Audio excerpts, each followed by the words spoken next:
নমস্কাৰ আপোনালোক সকলোকে পুনৰবাৰ স্বাগতম নস্মাই মজিদ বন্ধুসকল বলগতে চামক আজি 9টা গুৰুত্বপূৰ্ণ খবৰ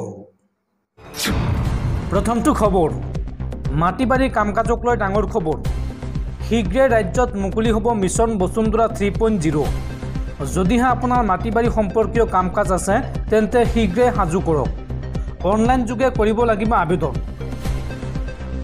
মাটিবাৰী কামকাজক লৈ ডাঙৰ খবৰ ৰাজ্যত শীঘ্ৰে মুকলি হ'ব মিছন বসুন্ধৰা 3.0 বসুন্ধৰা 1.0 আৰু 2.0 ৰ পিছত এইবাৰ চৰকাৰ সাজু হৈছে 3.0 ৰ বাবে নিৰ্দিষ্ট সময়ৰ ভিতৰত সম্পন্ন কৰা হ'ব মাটিবাৰী সম্পৰ্কীয় সকলো কামকাজ বসুন্ধৰা 3.0 ত পুনৰীক্ষণ হ'ব পূৰ্বে বাতিল হোৱা বহু আবেদন পত্ৰ নামজাৰি বাটোৱাৰা আদিৰ কাম সম্পূৰ্ণ অনলাইন যোগে আবেদন কৰিব লাগিব অনলাইনত আবেদন কৰাৰ পিছতে নিৰ্দিষ্ট সময়সীমাৰ ভিতৰত সম্পন্ন কৰা হ'ব ভূমি সংক্ৰান্তীয় কামকাজ আজিৰ দিনটোত মুখ্যমন্ত্ৰী ডক্টৰ হিমন্ত বিশ্ব শৰ্মাই ৰাজ্যবাসীক জনালে এই খবৰ পৰৱৰ্তী খবৰ শীঘ্ৰে লাচিত বৰফুকনৰ জীৱনৰ ওপৰত নিৰ্মাণ হ'ব টিভি ধাৰাবাহিক 52টা খণ্ডৰে নিৰ্মাণ কৰা হ'ব এই ধাৰাবাহিকখন অসম চৰকাৰৰ সহযোগত প্ৰখাৰ ভাৰতীয়ে নিৰ্মাণ কৰিব এই ধাৰাবাহিক অসম চৰকাৰ আৰু প্ৰখাৰ ভাৰতীৰ মাজত বুজাবুজিৰ চুক্তিত স্বাক্ষৰ হৈছে এই সন্দৰ্ভত আৰু প্ৰখাৰ ভাৰতীৰ সকলো প্লেটফৰ্মত প্ৰচাৰ হ'ব এই ধাৰাবাহিকখনৰ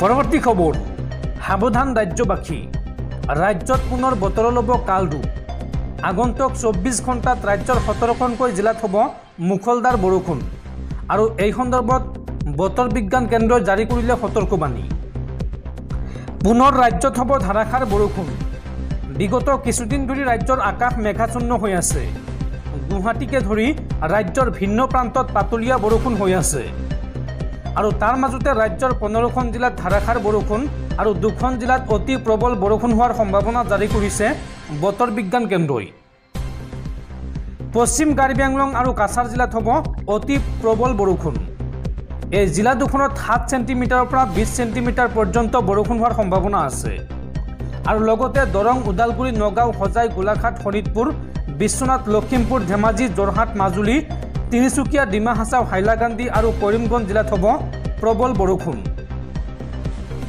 এই জিলাসমূহৰ দুই এঠাইত বজ্ৰপাত সহ 7 সেণ্টিমিটাৰৰ পৰা 11 সেণ্টিমিটাৰ পৰ্যন্ত বৰষুণ হোৱাৰ সম্ভাৱনা আছে এই কথা জনাইছে বৰঝাৰস্থিত আঞ্চলিক বতৰ বিজ্ঞান কেন্দ্ৰই দৰ্শকসকল আৰু বহুতো গুৰুত্বপূৰ্ণ খবৰ আছে তাৰ আগতে আপোনাক জনাও যে যদি আপুনি এতিয়ালৈকে এইটো ভিডিঅ'ত লাইক কৰা নাই তেন্তে এতিয়াই ভিডিঅ'টোত লাইক কৰি দিয়ক আৰু এনেকুৱা ধৰণৰ ভিডিঅ'সমূহ নিতৌ চাবলৈ চেনেলটো ছাবস্ক্ৰাইব কৰি কাষত থকা বেল আইকনটো প্ৰেছ কৰি ৰাখক পৰৱৰ্তী খবৰ অসমখন মিনি বাংলাদেশলৈ পৰিণত হৈছে এই মন্তব্য মুখ্যমন্ত্ৰী হিমন্ত বিশ্ব শৰ্মাৰ আৰু মিনি বাংলাদেশ প্ৰসংগত এইবাৰ মুখ্যমন্ত্ৰীক উভতি ধৰিলে সৌদ অসম সংখ্যালঘু ছাত্ৰ সন্থা চমুকৈ আমছুৰ মন্তব্য হতাশা ঢাকিবলৈ মুছলমানক টাৰ্গেট কৰি লয় মুখ্যমন্ত্ৰীয়ে কোনে কি খাব কোনে কি পিন্ধিব তাৰ বাবেও ল'ব লাগিব নেকি অনুমতি এই প্ৰশ্ন আমছুৰ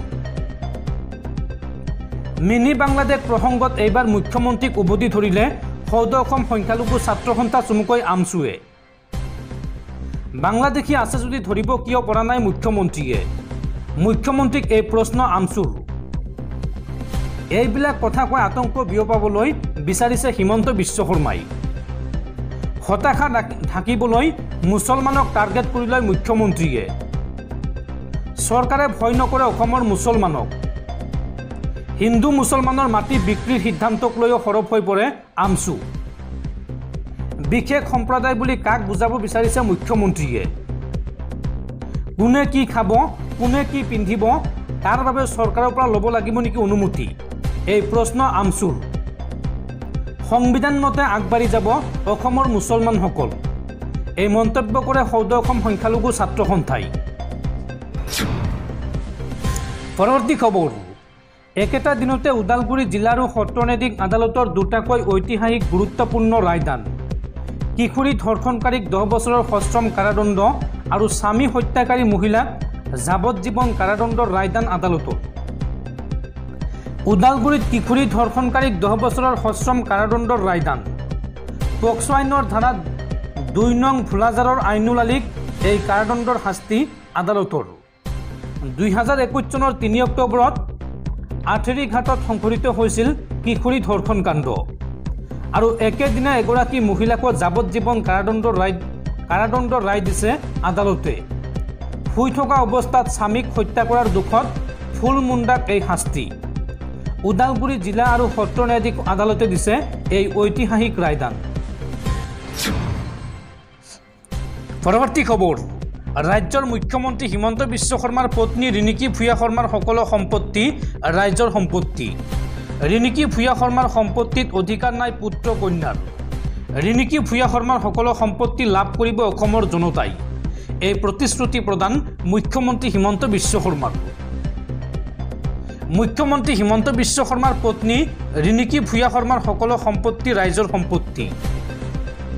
ৰিণিকী ভূঞা শৰ্মাৰ সম্পত্তিত অধিকাৰ নাই পুত্ৰ কন্যাৰ। ৰিণিকী ভূঞা শৰ্মাৰ সকলো সম্পত্তি লাভ কৰিব অসমৰ জনতাই, এই প্ৰতিশ্ৰুতি প্ৰদান মুখ্যমন্ত্ৰী হিমন্ত বিশ্ব শৰ্মাৰ। ৰিণিকী ভূঞা শৰ্মাৰ সকলো সম্পত্তি অসমৰ ৰাইজক দি থৈ যাব। আমাৰ ল'ৰা ছোৱালীৰ বাবে একো নাথাকে, জীয়াই থকালৈকে কিবা কিবি কৰি থাকিব ৰিণিকী ভূঞা শৰ্মাই। ৰিণিকী ভূঞা শৰ্মাই যি কৰিছে, যি সম্পত্তি কৰিছে, সকলো দি থৈ যাব অসমবাসীক। আমি বেলেগ তেজ মঙহৰে বনোৱা মানুহ, এই মন্তব্য ৰাজ্যৰ মুখ্যমন্ত্ৰী হিমন্ত বিশ্ব শৰ্মাৰ। পৰৱৰ্তী খবৰ, বিপদৰ আগজাননী পাইছে নেকি মুখ্যমন্ত্ৰী হিমন্ত বিশ্ব শৰ্মাই? গ্ৰেপ্তাৰ হ'ব নেকি মুখ্যমন্ত্ৰী হিমন্ত বিশ্ব শৰ্মা? হিমন্ত বিশ্ব শৰ্মাৰ পত্নী ৰিণিকী ভূঞাৰ সম্পত্তি সন্দৰ্ভত মুখ্যমন্ত্ৰীয়ে মুখ খোলাৰ পিছতে এই সন্দৰ্ভত অসম প্ৰদেশ কংগ্ৰেছ কমিটিৰ সভাপতি ভূপেন বৰাই কি ক'লে চাওঁ আহক। গ্ৰেপ্তাৰ হ'ব নেকি মুখ্যমন্ত্ৰী হিমন্ত বিশ্ব শৰ্মা? এইবাৰ হুংকাৰ প্ৰদান কৰিলে অসম প্ৰদেশ কংগ্ৰেছ কমিটিৰ সভাপতি ভূপেন বৰাই। বিপদৰ আগজাননী পাইছে মুখ্যমন্ত্ৰী হিমন্ত বিশ্ব শৰ্মাই, এই মন্তব্য ভূপেন বৰাৰ। ভূপেন বৰাই লগতে কয় যে মুখ্যমন্ত্ৰীৰ বিৰুদ্ধে যি অভিযোগ আনিছিলোঁ সেই অভিযোগ আজি মুখ্যমন্ত্ৰীয়ে আওপকীয়াকৈ স্বীকাৰ কৰিছে। আৱেগিক পৰিস্থিতিৰ কথা কৈ সম্পত্তি বাজেয়াপ্ত কৰাৰ পৰা বাচিব বিচাৰিছে।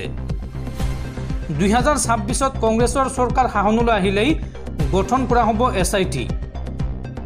চৰকাৰ গঠনৰ 100 দিনৰ ভিতৰত বিজেপি চৰকাৰৰ দিনত সংঘটিত প্ৰতিটো দুৰ্নীতি আৰু কেলেংকাৰী তদন্ত কৰা হ'ব। এই তদন্তৰ পৰা কোনেও হাৰি যাব নোৱাৰিব। আয়তকৈ বেছি উপাৰ্জন কৰি যি সম্পত্তিৰ পাহাৰ গঢ়া হৈছে সেয়া SITৰ জৰিয়তে হিচাপ কৰা হ'ব। বাজেয়াপ্ত হোৱা সম্পত্তি বিক্ৰী কৰি পোৱা পইচা চৰকাৰৰ ভঁৰালত জমা হ'ব। এই ঘোষণা অসম প্ৰদেশ কংগ্ৰেছ কমিটিৰ সভাপতি ভূপেন বৰাৰ। পৰৱৰ্তী খবৰ, সাৱধান ৰাজ্যবাসী। ৰাজ্যত চাইবাৰ অপৰাধীয়ে পেলাইছে ভয়ংকৰ জাল। ট্ৰেডিং এপত ধন বিনিয়োগৰ নামত ৰাজ্যৰ লাখ লাখ জনতাক সৰ্বশান্ত কৰিলে YBY নামৰ এপে। YBY এপত টকা বিনিয়োগ কৰি ৰাজ্যৰ হাজাৰ হাজাৰ জনতাৰ মাজত হাহাকাৰ অৱস্থা। হঠাৎ YBY ৱালেটৰ পৰা নোহোৱা হ'ল ধন আৰু এতিয়া KYC আপডেটৰ নামত জনতাৰ পৰা পুনৰ বিচাৰিছে 6000কৈ টকা। টকা হেৰুৱাই মূৰে কপালে হাত দিছে উত্তৰ অসম, উজনি অসম আৰু অৰুণাচলৰ লাখ লাখ জনতাই। YBY এপত টকা জমা থোৱা লোকৰ মাজত লাগিছে হাহাকাৰ। KYC আপডেটৰ নামত এতিয়া বন্ধ কৰি দিয়া হৈছে YBY ৱালেট। পুনৰ এপ ষ্ট'ৰৰ পৰা বিচৰা হৈছে 6000কৈ টকা। লাখে লাখে টকা হেৰুৱাইছে অসমৰ জনতাই। গহপুৰ, বিশ্বনাথ, ধেমাজি, লখিমপুৰ, অৰুণাচল সকলোতে জাল পেলাইছিল YBY এপে। বিলাসী হোটেলতে অনুষ্ঠান পাতি টকা বিনিয়োগ কৰিবলৈ আহ্বান জনাইছিল। YBYৰ বিষয়া কৰ্মচাৰীক বিচাৰি এতিয়া পোৱা নাই অসমৰ জনতাই। বহু দৰিদ্ৰ লোকৰ পৰা YBYয়ে লুটিলে লাখ লাখ টকা। YBYৰ লগতে এনে আন বহু এপ উপলব্ধ হৈ পৰিছে বৰ্তমান ৰাজ্যত। সহজতে ধনী হোৱাৰ সপোন দেখুৱাই জনতাক লুটিছে এইসমূহ এপে। গহপুৰৰ পৰা আৰম্ভ হৈছিল এই YBY নামৰ এপটো। 6% পৰা অধিক মুনাফা দেখুৱাইছিল গ্ৰাহকসকলক।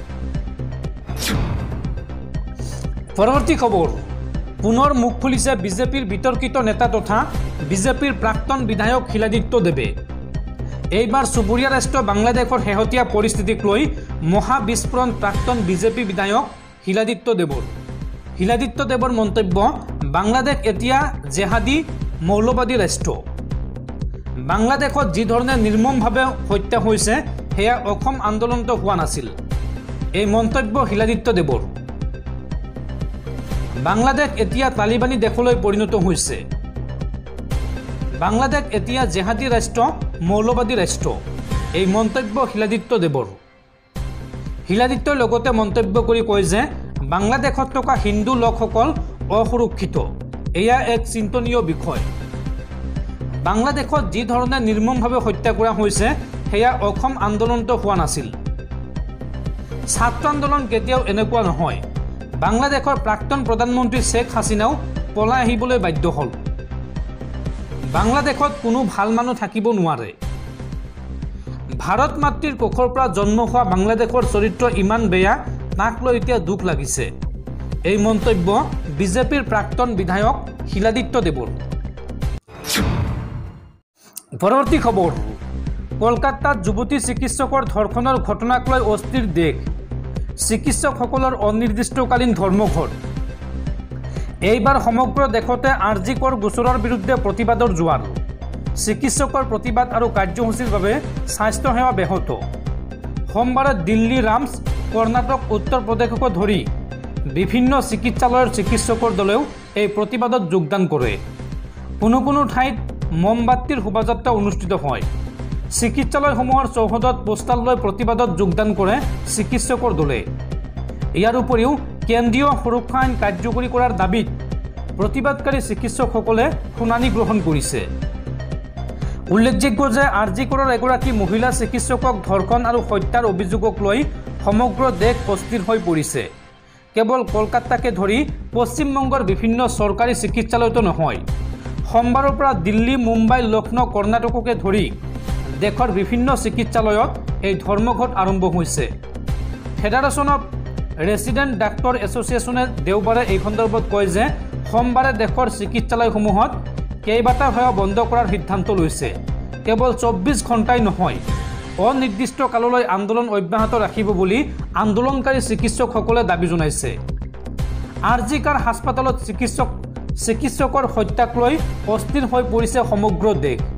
আৰু ইতিমধ্যে এই ঘটনাত এজন লোকক আৰক্ষীয়ে গ্ৰেপ্তাৰ কৰিছে। ধৃত স্বেচ্ছাসেৱকজনৰ বিৰুদ্ধে কেইবাটাও অভিযোগ পোহৰলৈ আহিছে। আৰক্ষীৰ তদন্তৰ পৰা ওলোৱা প্ৰমাণে বৰ্বৰতাৰ ছবি দেখুৱাইছে। কেইবাটাও প্ৰশ্নৰ উত্থান ঘটে।